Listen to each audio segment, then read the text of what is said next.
Bridget Jones, it's time to live. This Galentine's Day, make a date with Peacock. I've set you up on Tinder. What? You're welcome. You can call me Rockstar. Bridget Jones. But you can call her mummy. Experience the final chapter of Bridget's unforgettable journey. By all that's holy, Bridget Jones. You are a brilliant woman. Embrace the chaos. Enjoy your weekend, Mrs. Darcy. Bridget Jones, Mad About the Boy. Streaming only on Peacock February 13th.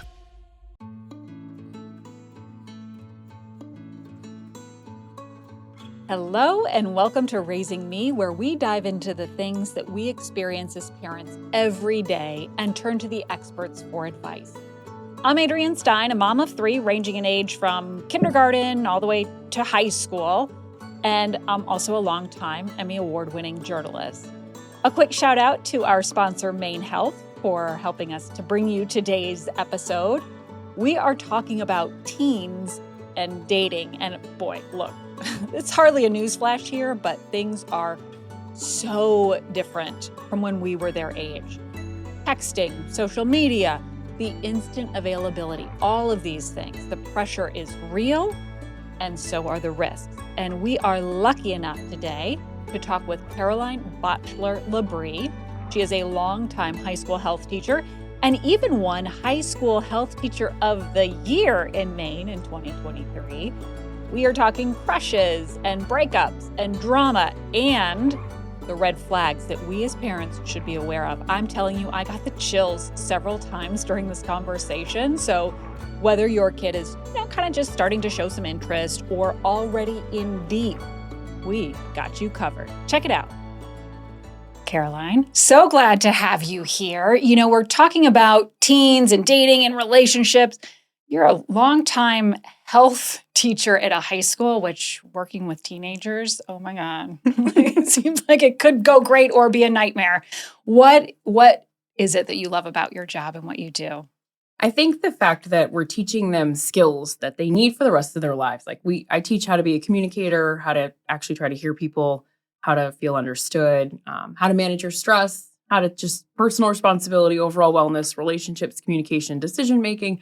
All of those things are repetitive skills that they need to do for the rest of their life. And so I feel like I get more buy-in and I get to teach them about the things that are going to be beyond like a content. So it's not just science, it's not just math. Depending on what they do with the rest of their life, they're still always going to need the things that I teach them. So I think the fact that it's always relevant to my students is part of why I like it so much. And we can just take normal everyday things. They come in and complain about a class and we're like, all right, we're going to break it down. We're going to talk about it. Like, how can we handle this situation so that it doesn't ruin our day? Yeah. So I think the fact that it's very it doesn't feel stale ever is probably why I enjoy it so much. And the fact that I feel like these are the things that they're taking with them, regardless of what they do as a career. It's an interesting way to look at it, right? I mean, it's life skills. And one of the life skills, you do lessons, and it sounds like lots of lessons on this about teenagers and relationships and dating, that talk about a life skill. And it's so different today than, back in our day. Right.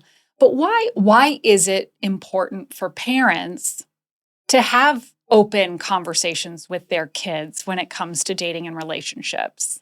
I think it really matters because I find that sometimes I ask my students, how many of you have talked about this at home or we just kind of throw out some things. I'll give some examples. If your significant other is calling you or texting you all day, where are you? What are you doing? Is that normal? And the kids are like, yes, no. And they don't understand how to decipher, where's that line? And I think kids they look around too. And so if they're just basing it off of what they're seeing, in movies, TV, online, music videos, that kind of stuff, or even books that they're reading, they're going to get a really muddy picture of what it looks like. So I spend a lot of time talking about almost like a bill of rights. What is the most essential things that every person should feel in a relationship? And we kind of work from there. And so for parents, if they're talking to their kids about just some fundamental things, in a relationship, you should never feel this, or you should always get this. So we kind of talk about you should have a right to, I tell my students, they need their own identity. Like I joke about like, when like they blend celebrity names together, like Bennifer, and that kind of stuff. I'm like, if people kind of say that, that means that like your identity is, you're losing part of who you are, and your relationship is the only identity that you have. And so I talk about, like you should be able to still have your own interests, have your own relationships, commitments. You need to have things outside of your relationship, because not to knock on high school relationships, but a lot of the times they don't make it. You're kidding. No. So we just talk about, there's some fundamental things. Yeah. And I think if every person went into a relationship kind of saying, these are if I can't build a relationship off of these 4 or 5 things, then it's probably not going to work. And so, obviously and I talk to my students about what does trust even look like? Because sometimes I have them make the list, like, what is a healthy relationship? And they're like, trust. And I'm like, and?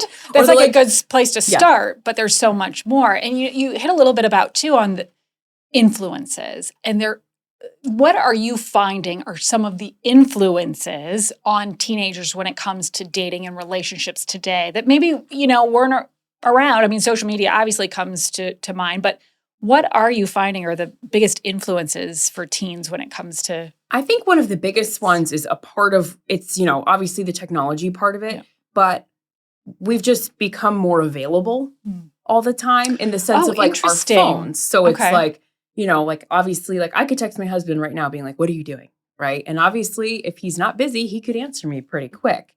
So I think sometimes it's almost like this right to access your partner. Is something that is very different, because like they send them a Snapchat and they're like, oh, I saw that you opened it, or like they have the red receipts on their phones. So there's something about how instant everything is for teens that we didn't have. Like for example, like when I was in high school or middle school, like you would go on AIM, and if that person like, oh, sorry, I had to log off, my mom had to use the phone. Yeah. So then you weren't really, dial up. so like just the availability and like the wait time, they don't experience that. So when they don't hear back from their partner, they start to think, oh, well, I'm not first. Oh my gosh, that pressure. I mean, so couple that with, what came to mind when I was asking that question too was like Instagram and this idea of creating a relationship that looks like it's all sunshine and roses. Yes. And we know that's not true, but you're posting pictures for likes or because you think it paints you in a certain way. Right. They have this image that they feel, and I talk about this with my students about all kinds of things, and it's like we talk about like the unspoken influences where no one actually says them, but they definitely exist. And so it's like, oh, well, I'm only mature if I've done this, or I've only like, like kind of this, like, what does it mean to like make it, And so this like kind of false sense of like, what does it mean to really feel like you've made it and what makes you feel accepted? And so for a lot of these people, teens and stuff, they feel like they have to have these relationships and they have to look a certain way because they see them on TikTok and they see them on Instagram. And, so they feel like if their partner, like another example would be like promposals. Oh my gosh. These things are out of control. Yes. Our school luckily isn't too bad.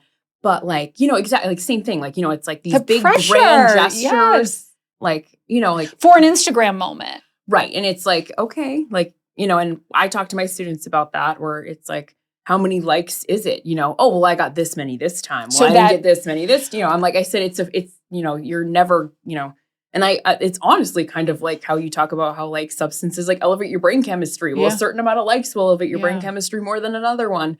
And so I think too about the kids who don't get this. And so it's not just the pressure for the kids who get this and how many likes they're going to get, but that's not real life for most people. Right. And feeling like you're missing out on something adds to that. Yes, they definitely, it's like this whole, we just finished our like, I'm so glad I'm out of high school for crying out loud. I know. And like, cause like my students will ask me that and I'm like, I haven't posted in months. And I'm like, and I actually don't even like notifications. And they're like, what?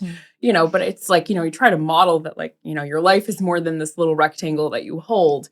And so what, we talk about like, well, what do you have in your relationship when it's just the two of you? Like, what does that person bring to you? What are their strengths? Like, why did you choose them? because everybody has different strengths and different skills. And, there's reasons why you get attracted to somebody. And so we talked about, like we make a list of, one of them is like, you shouldn't just be with somebody for how attractive you think that they are or what, like, what they might bring to you socially.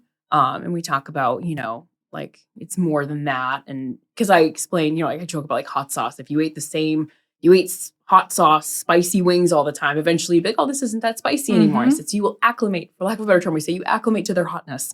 And so then what do you have after that? Yeah. Because kids will get infatuated and they go all in. They spend all their time with that person. And then all of a sudden, all the other things start to fall away. And then they lose their identity without their partner. And so sometimes kids feel like they can't break up with this person or they have to stay with that person because then like, oh no. What about the friend group? Well, what am I going to lose? Yeah. They feel like they have too much to lose. And maybe it is even that picture perfect relationship that they want people to think that they have.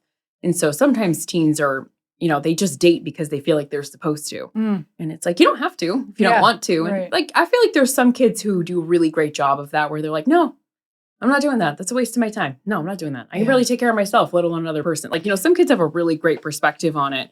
But others, you can just tell like they're just so influenced and they just feel like, oh, well, I'm in high school. So high schoolers have relationships. So if I don't have one, is there something wrong with me? And so sometimes they will just get in a relationship just to like check a box. Well, don't you remember? It's been a long time since I've been in high school, but I remember feeling like that. Now all the perspective afterwards, you're like, oh my gosh, so much time ahead of you for the love of Pete.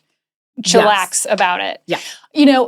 One thing you talked about when you do the exercise about what makes a great relationship, clearly that, sometimes it's obvious between a healthy and an unhealthy relationship. Sometimes it's not that obvious. So for parents, what are some of the signs of healthy versus unhealthy when it comes to our kids and relationships today? Yeah. I actually, I work on this with my students. We actually make like a gray area and we kind of talk about like, for example, like someone telling you what to wear, right? Or if someone feels like they have to, do something with their appearance because of their partner. And so we talk about that. And, like sometimes we see kids with like matching outfits with their partners and we're like, okay, like whatever makes you happy. Sure. I would say one of them is like the expectation of availability. Like, oh, sorry, I need to answer them because they've already texted me twice. And if I don't answer, we talk about that. Like, what's the expectation on their time? And like, I talk about like how jealousy can come in so many different ways. So it could be like about their time. It could be about their attention. It could be interest, and so it's like, for example, like, well, you're always spending time with your friends instead of with me. And so that can be one way. It could be, well, you had time to do your homework in study hall. So you're like, we're going to FaceTime instead. It can come across like, and a lot of times it doesn't come across as like, and even to the person that's saying it, they don't realize that it comes across as kind of possessive and jealous and controlling. And I spend a really long time talking about control and, kids don't realize like it's so much more of the unhealthy things that happen in relationships are really way more emotional than they ever are physical. And because it's all these little things, they'll use guilt, they use jealousy, manipulation. And I talk about what's called minimizing, denying, and blaming, where they, downgrade the impact of the situation, that it really wasn't a big deal. Well, I only sent you that many texts because you hadn't answered me. If you would just answer me, then I wouldn't text you like that. Right. That's minimizing, denying, and blaming because you're actually telling that person that it's actually their fault.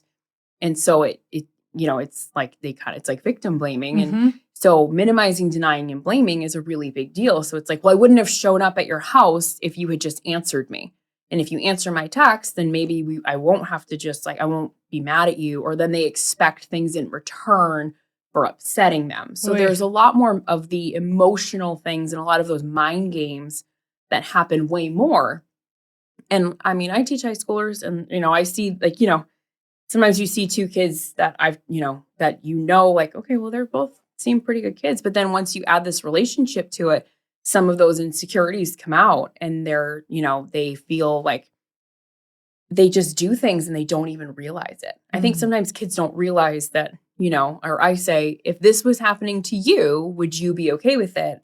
And a lot of times they're like, well, no, I don't want someone trying to do that to me. And I'm like, well, you're doing that to your partner, because when you're expecting them to just drop everything to answer you, what if you're in the middle of something or like, well, they can just go to the bathroom at work and answer my text, and like, they don't understand that, like, just because you're not the priority in that exact moment, it doesn't mean that you're not the priority in general, a whole. in general. And so there's, because of that, like that instant availability thing that kids feel, they expect things to be pretty quick. And like that whole insecurity of, well, why aren't they answering me? Who's more important than me? And so when they're saying that they're dating someone, they're basically, sometimes kids inadvertently rely on that person to like be the only one that gives them confidence. And so then that's also unfair, because I'm like, you're putting all your eggs in this one person's basket, and you're saying this person's responsible for my wellness, happiness, my happiness, my wellness, and that's not fair to anybody, because then that person then was supposed to take care of their own and yours. Like, that's not realistic either. And so we see this with kids where they don't realize how much pressure sometimes they put on their partners, because again, it's, well, like they just asked me to prom. They didn't do a promposal. Right. So that suddenly it's not good enough. And so then you've got one partner feeling like they've got to jump through all these hoops.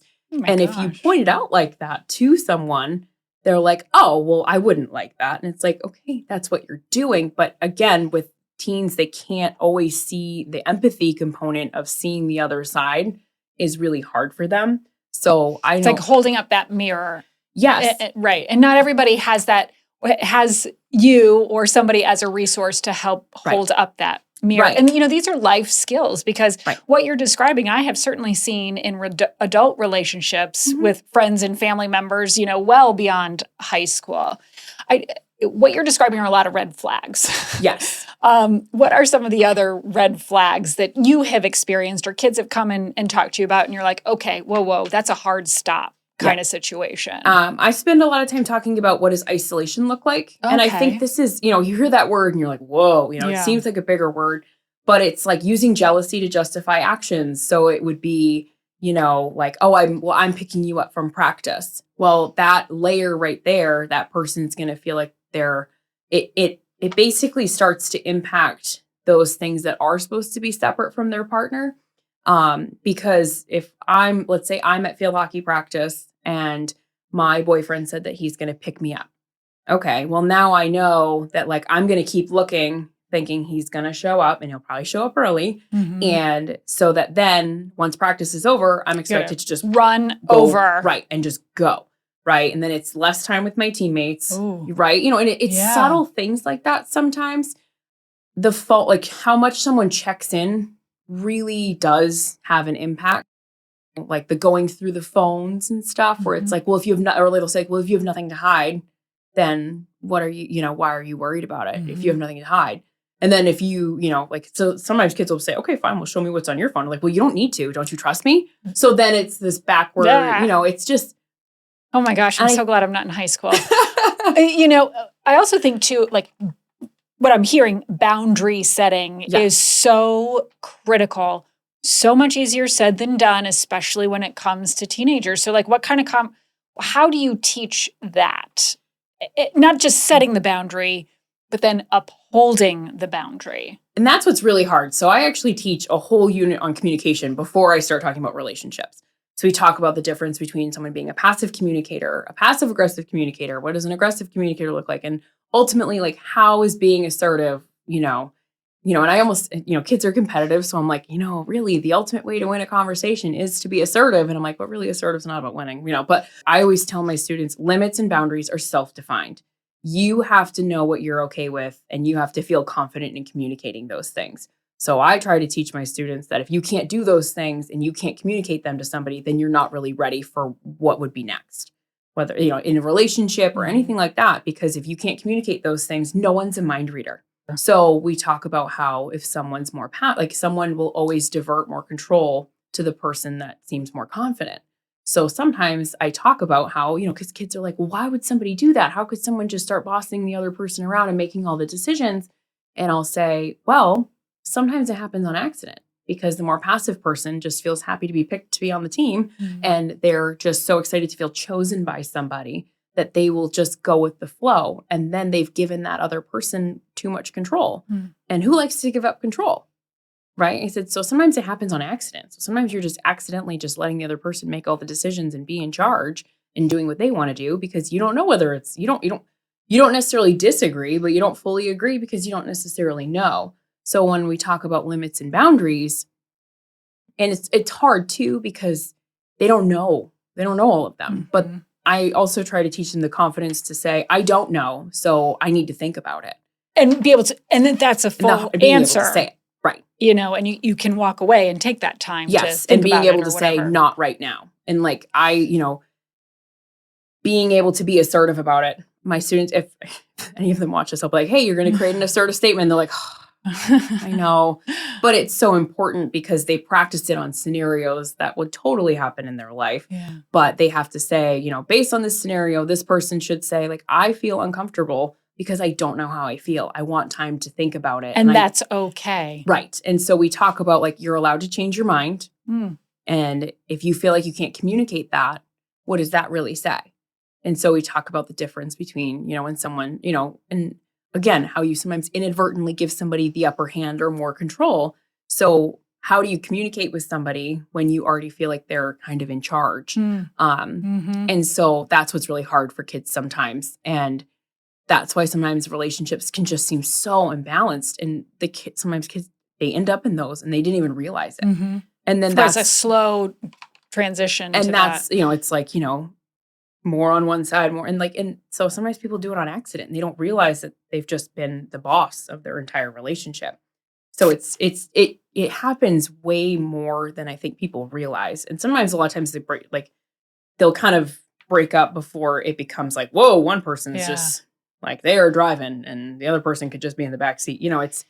It happens. You know what I'm thinking too? Like you're obviously having all these conversations with teenagers. You're the cool health teacher. For parents, like we can be awkward. Maybe it feels intrusive. So how about some pro tips for parents who want to have these conversations with our kids? And, how do we do that without making it feel like we're being intrusive or like bumbling through it? Because I've had many moments where I feel like I'm bumbling through it. You're like, hey, you. Saw you texting someone. Who was that? No, it is tricky because, kids will usually. Oh, sure. I have this little daily check-in. Kids give me all their, I follow all kinds. Kids share with me.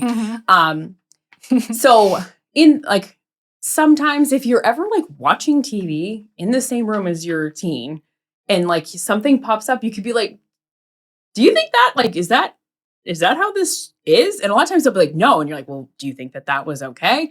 Sometimes you can kind of use stuff that's around, if you're watching a movie with them or because in those things, there's so many flaws in those relationships. Yeah, right. And it's all I find with my students, if I ask them to identify and I give them a scenario, they can boom, boom, boom, boom, boom, boom, identify them right away. Here on bold the bad, underline the good. Let's talk about them.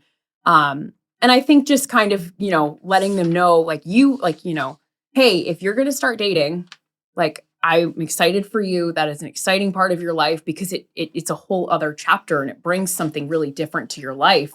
So I would probably say, it's an invitation to be like, I'm excited for you to date. But I also want to make sure that you know what you deserve.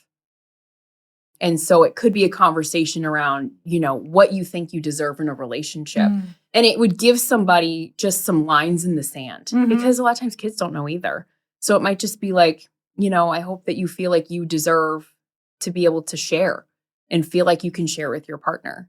And if you don't feel that way, I hope that you'll stand up for yourself, because everyone, and and if you say it in that kind of way, everyone deserves to feel heard. Everyone deserves to feel respected. Everyone deserves privacy. And you can kind of put it that way. And it's everyone deserves to not feel pressured. So if you kind of use these as what you want for them, because then it's, teens, a lot of times they want to feel that autonomy. They want to feel like they have the say. So it might be a conversation around what you hope for them when they have their relationships. And it would give them a chance to think about it too. And And like, if they're in a relationship, just being like, hey, like, I hope you're getting what you want out of this relationship and that you feel respected and valued. What if you don't like this new partner, good buddy, friend, whatever? What, like that is a tricky one to navigate because you have that mother or father or just parental instinct. And it's like, how many situations have there been where, like, I know if you push in one direction, it makes the other thing feel a little more appealing. Right. So it's such a balance. About teens that want to push against. Yeah. For sure. Like what do you how do we navigate when it just this is not the right thing? Right. Nothing feels better than feeling your best. Which is why Maine Health continues to provide Northern New England with the best network of people, programs, and resources working to help you be your healthiest self. And by doing so, we're creating different paths and giving you options in personal wellness. That's health and care in harmony. That's Maine Health. To learn more, go to mainehealth.org/harmony. I remember I dated somebody my parents weren't happy with. And I remember at one point, they kind of had this conversation with me of like, we just don't think this person is going to meet your needs. And that's kind of how they said it. And I was kind of already aware. I was actually in college, so I was already kind of aware. But I remember I wrote them a letter, which is embarrassing. But I wrote them a letter and I said, I'm aware that this person isn't the right person for me, but I have to do it on my terms. Otherwise, I'll always like hold that against you, or I got the chills. That's so true. I'll feel like you guys were controlling me, and that person wasn't always super, I needed to do it on my own. And so I think it could be a conversation of, hey, like, I think these are the things that you deserve. And I'm wondering if that person is doing those things for you. If you feel that way, okay, but I want you to think about it because you deserve the best, or, you deserve what we've talked about. Maybe it is what we've talked about, or just things like that, and sometimes I'll say to students, I've had in their little daily check-in, I had this student filling in this information and she'd been like talking to somebody and they weren't really, it was kind of on like kind of stalling out. And I finally just looked at her and I went, you deserve to be pursued. Yes. Oh my gosh, I got the chills again. Right. And my whole class was like, what are you talking about? And I was like, it's between her and I. Don't worry about it. Right. I was like, if I had an answer for you, I would answer you. But I said, you deserve to feel pursued and wanted. Yeah. And then I just went right back to my class, like just minding my own business. And like a week later, she was like, you're right. I shouldn't feel like I'm waiting for that person to want me. And I was like, you're right. So, just like sometimes just reminding kids what they deserve. And sometimes they got it, and I always tell my students, you should learn from every relationship that you have and not just what you do or don't want, but what you also need to work on. Because if you leave a relationship saying you had nothing to improve on, every relationship should teach you something. So I always try to teach my students that too. Being in love is such a rite of passage. And you think, so many kids, I'm sure you see, like, are very quick to jump to, I'm in love. They're in love, always. Always.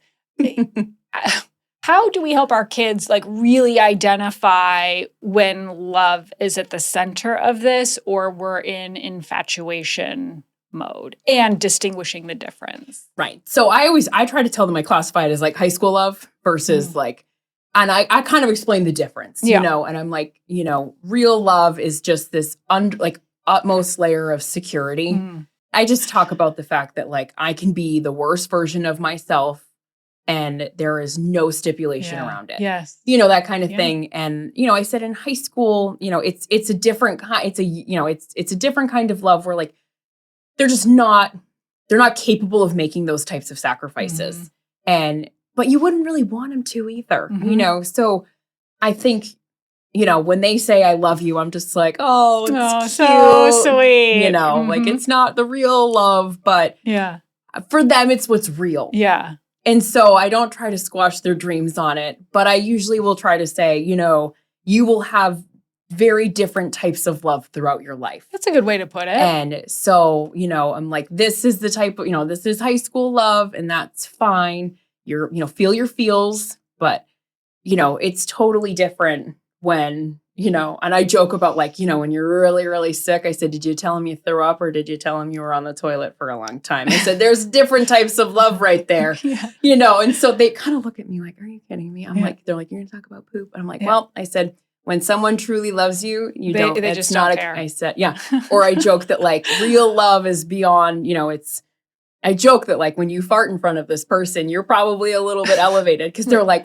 and I said, think about it. I said, you're holding them in or you're leaving the room. And they're like, they joke about it. But I said, if you think about it, that you're protecting a layer of yourself from this person. There's a level of vulnerability that you're hiding from them.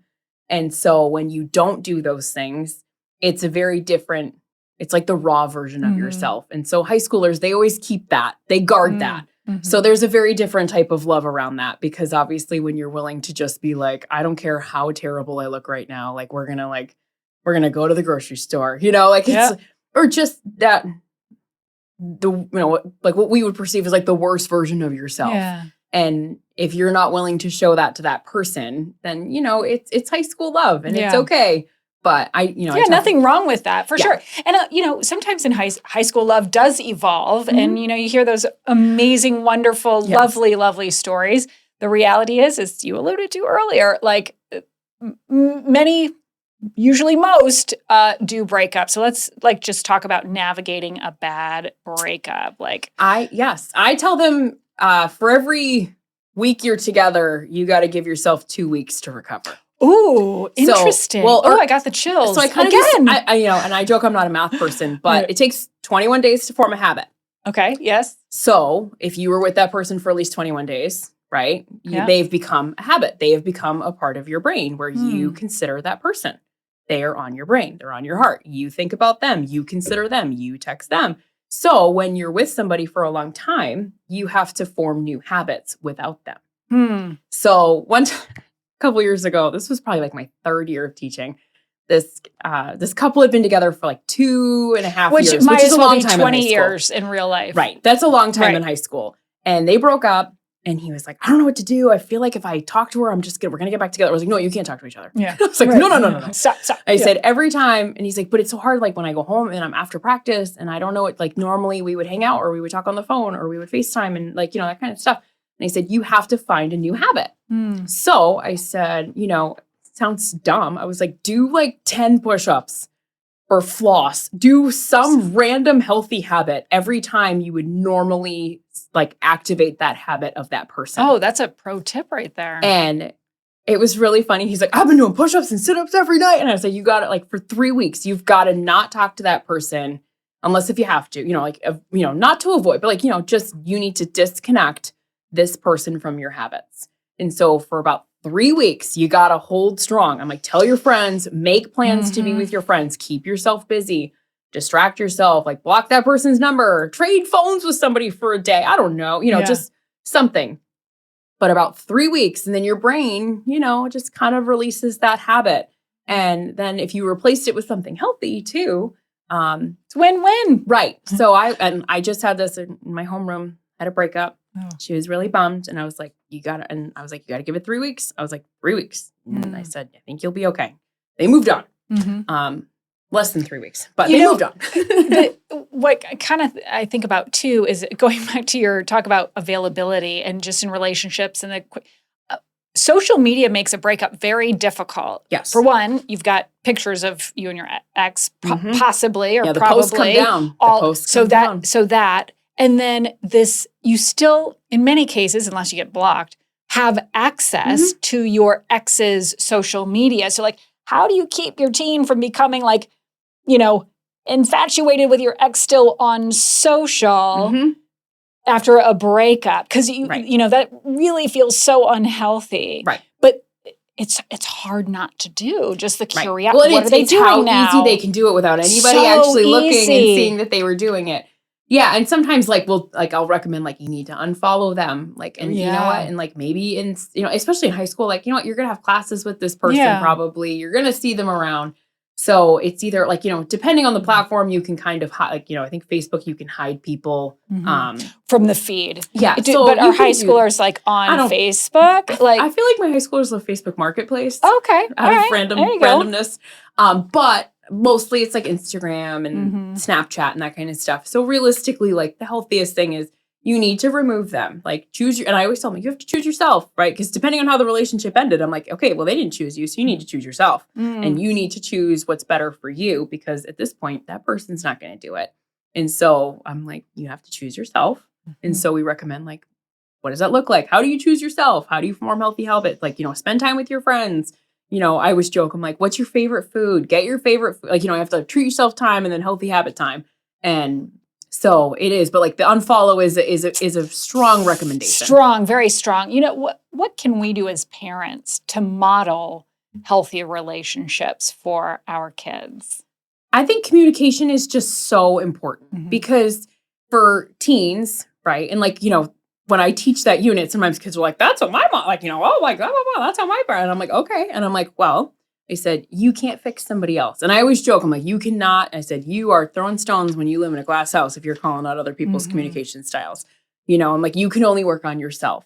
And so, but like to model, like, what does a disagreement look like where it's constructive and it's not critical?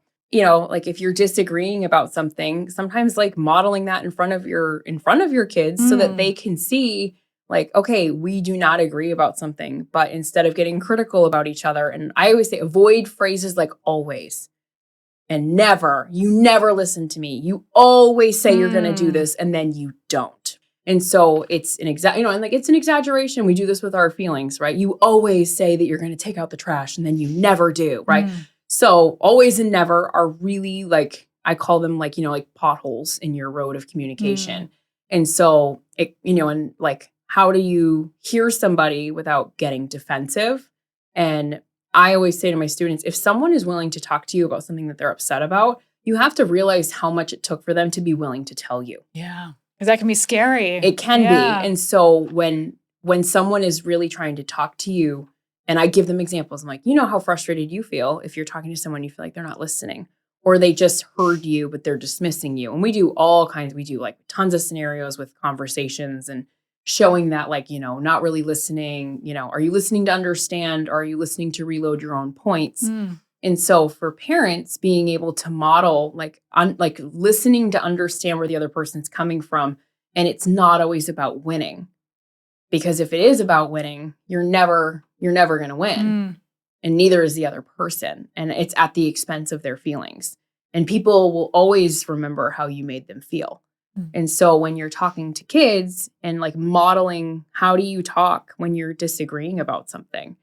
And, and I know some people are like, do not just like, don't argue in front of your kids and that kind of stuff. Obviously there's things that are not appropriate to talk right, with of your course. Kids. But even just like an example of like, who's picking up the kids? And it's like, if you're on your phone or you're like, put it down for a second and be like, okay, let's talk about this. Like, or it's even fine to say, I didn't hear you. And I'm sorry. Like I was distracted. I didn't hear you. Can you repeat yourself?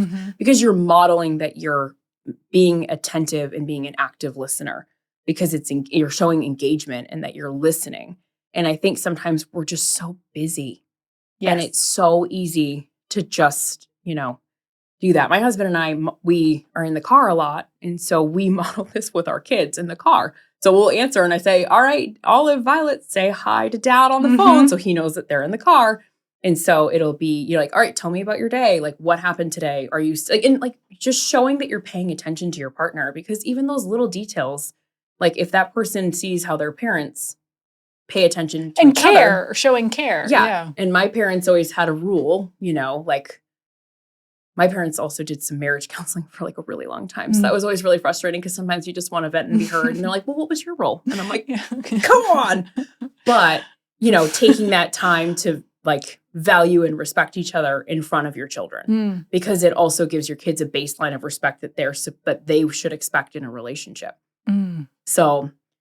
Boy, that is, I could go on with questions for another hour here, but if there was one takeaway for us as parents, we're talking to our kids, or our kids are in the middle of this right now, or we think there might be somebody, what is the one takeaway we should think about today? One big thing that I always try to get my students to understand, and it's more of like a warning sign, like a risk factor, right? Because I teach them what would put them at risk, right? Obviously, relationships are the risk, right?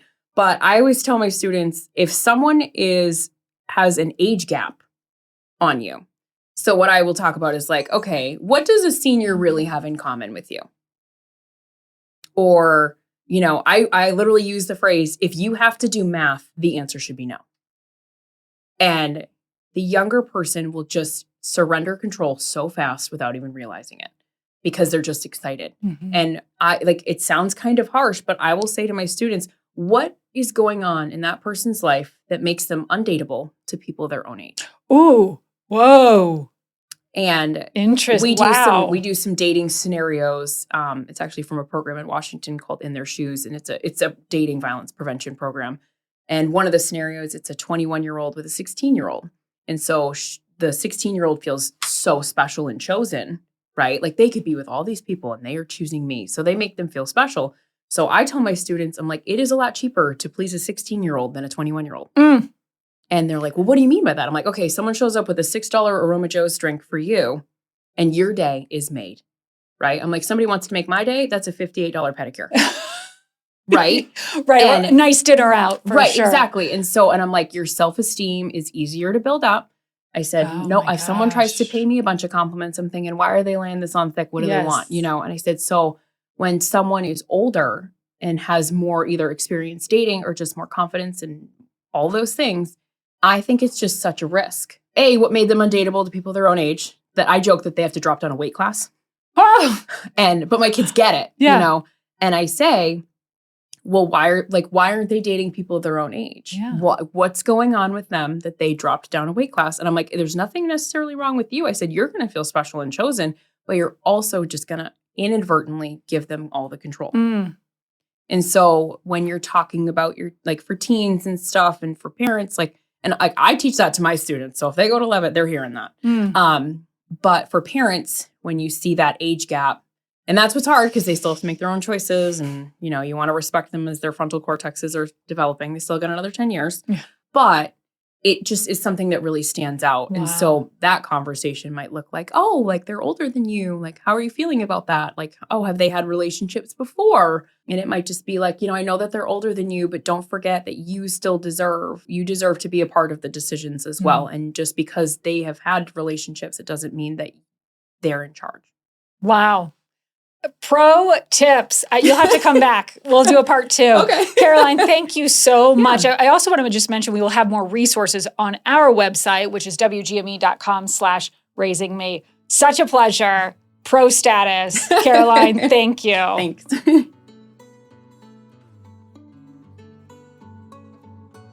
All I'm saying is I am so glad I am not in high school trying to figure out this dating thing these days.